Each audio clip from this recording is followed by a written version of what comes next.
Hello everyone, আসসালামু আলাইকুম। সবাইকে স্বাগত জানাচ্ছি ভুবনস মম চ্যানেলের নতুন একটি ভিডিওতে। আশা করি আজকের ভিডিওটি আপনাদের সবার ভালো লাগবে। শুভ সকাল সবাইকে। এখন তো প্রায় 6:30টার মতো বেজে গেছে। তো খুব ভোরেই উঠেছি। ভোরে উঠে নামাজ পড়ে চলে আসছি রান্নাঘরে। আমার ছেলেও উঠে গেছে, ও নামাজ পড়তে বসে গেছে। ওর তো পরীক্ষা শুরু হয়েছে, বৃহস্পতিবার থেকে পরীক্ষা শুরু হয়েছে, আজকেও পরীক্ষা আছে। তো আমি এখানে নাস্তাটা রেডি করে নিচ্ছি, রুটি বানিয়ে নিচ্ছি। রুটি বানানো শেষও হয়ে গেল। এই যে সবগুলি রুটি বানিয়ে নিচ্ছি। রুটি কয়েকটা বেশি বানিয়ে রাখলাম ফ্রিজে, হালকা সেকে পরে রেখে দেব। এতে দেখা যাবে যে অন্যদিন আবার আমার রুটি বানানোর ঝামেলাটা করতে হবে না। আর এই যে এদিকে ডিম ভেজে নিছি, আর এটা গতকাল রাতে একটু সেমাই রান্না করে রাখছিলাম। তো এই সেমাই আর ডিম দিয়ে এখন ওকে নাস্তাটা দিয়ে দিব। আর এই যে রুটিও সেকে নিচ্ছি। সকালবেলা 9টায় পরীক্ষা, এত সকালে আসলে দেখা যায় ও কখনোই নাস্তা করতে চায় না, তারপরও সবসময় একটু জোর করেই পরে নাস্তা করাই দিই। তো এখন তো 3 ঘন্টা পরীক্ষা, আসতে আসতে দেখা যাবে সেই 12টায় পরীক্ষা শেষ, 12:30 পৌনে 1টা বেজে গেছে বাসায় আসতে আসতে। তো এজন্য এখন একটু নাস্তা খাওয়াই দিব। তো এই যে ডিমটা দিয়ে পরে রুটিটা দিলাম, আর এখানে সেমাই দিলাম, দেখি কতটুকু খায়। আর এদিকে বাকি রুটিগুলি আমি হালকা সেকে পরে ফ্রিজে রেখে দিব। এই যে ঠান্ডা হয়ে যাওয়ার পরে রুটি বক্সের ভিতরে রেখে দিচ্ছি। উপরে আর নিচে 2টা টিস্যু দিয়ে নিছি। এখন আমিও নাস্তাটা করে নিতেছি। আর আমার ছেলে কিন্তু সেমাই খায় নাই, শুধুমাত্র ডিম আর রুটিই খাইছে। তো এই সেমাইটা দিয়েই আমি এখন নাস্তাটা করে নিচ্ছি। ওর সাথে আমিও যাব পরীক্ষার হলে। এমনিতে ও সবসময় একা একাই যায় স্কুলে, তো পরীক্ষার সময় আমি সবসময় যাওয়ার চেষ্টা করি, কারণ রাস্তায় এত বেশি যানজট থাকে, তো টেনশন লাগে, মনে হয় যে কি জানি সময় মতো কি পৌঁছাতে পারলো নাকি। তো সাথে গেলে দেখা যায় এই টেনশনটা আর করতে হয় না। তো এখন তো 8:30 বেজে গেছে, ও বের হয়ে যাবে। এই যে ও রেডি হয়ে গেছে, আর এই যে আমিও রেডি হয়ে নিচ্ছি। প্রিয় দর্শক, আপনারা যেখান থেকে বসে এই মুহূর্তে আমার ভিডিওটি দেখতেছেন, আর ভিডিওতে এখনও পর্যন্ত একটি লাইক দেননি, আপনারা সবাই প্লিজ আমার ভিডিওতে একটি লাইক দিয়ে দিবেন। আর আমার ভিডিওটি যদি ভালো লাগে তাহলে আমার চ্যানেলটি সাবস্ক্রাইব করে আমাকে নতুন নতুন ভিডিও বানাতে উৎসাহিত করবেন। এই যে আমরা মা আর ছেলে চলে যাচ্ছি স্কুলে। এই যে স্কুলের গেটের সামনে চলে আসছি। ওদের স্কুলে পরীক্ষার সময় কোনো গার্ডিয়ান অ্যালাউ করে না স্কুলের ভিতরে। তো গার্ডিয়ানরা আমরা কিন্তু সবাই বাইরে।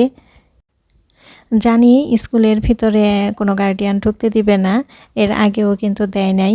তো এরপরেও কিন্তু আসি, গেট পর্যন্তই দিয়ে যাই ছেলেকে।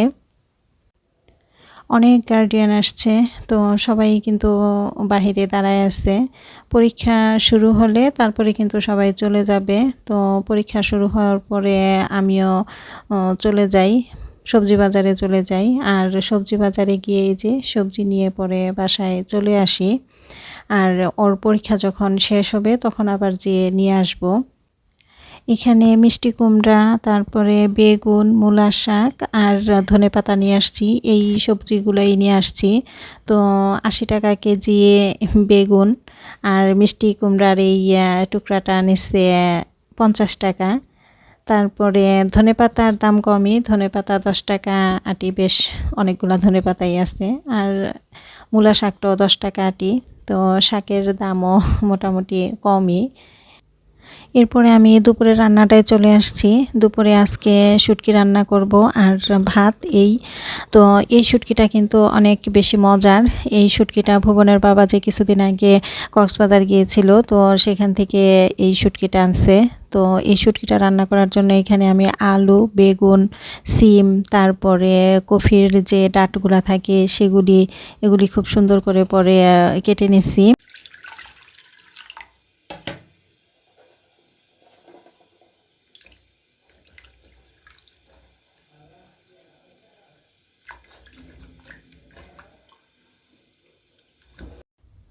শুটকিটা কুসুম গরম পানিতে ভালোভাবে পরিষ্কার করে নিলাম।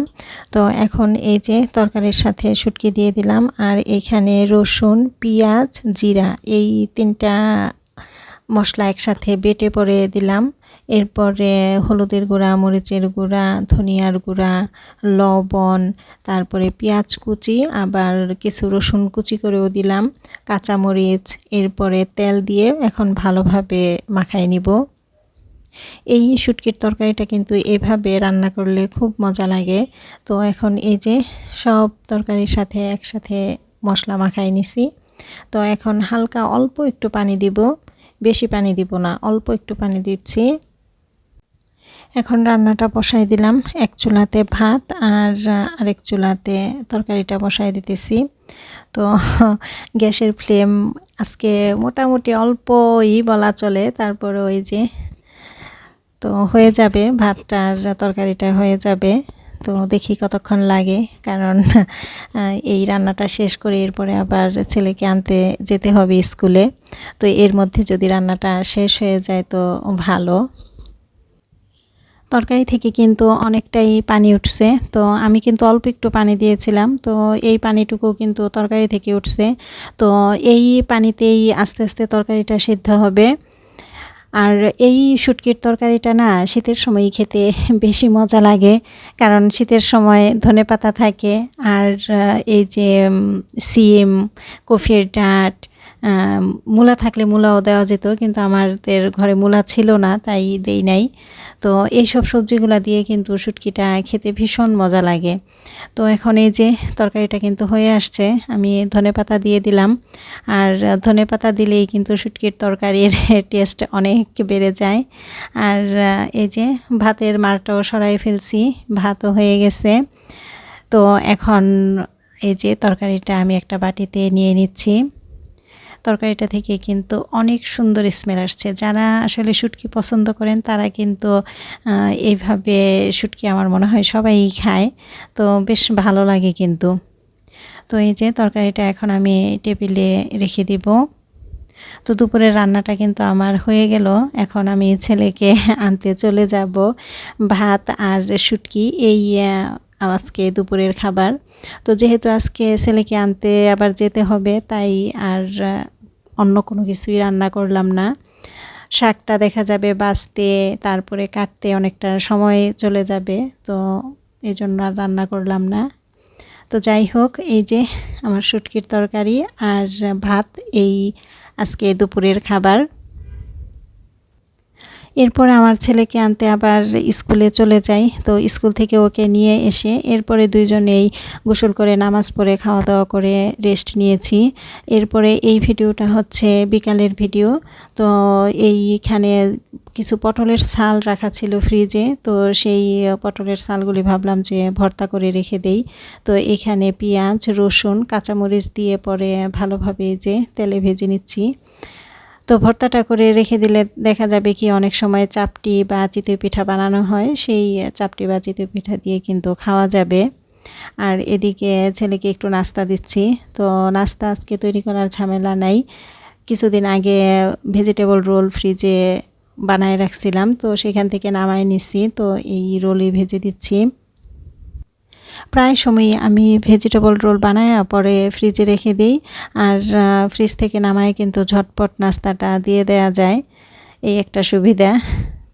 তো প্রিয় দর্শক, আজকের ভিডিওটি এই পর্যন্তই। দেখা হবে অন্য একদিন নতুন একটি ভিডিও নিয়ে। আশা করি সে পর্যন্ত সবাই ভালো থাকবেন, সুস্থ থাকবেন। আল্লাহ হাফেজ, আসসালামু আলাইকুম।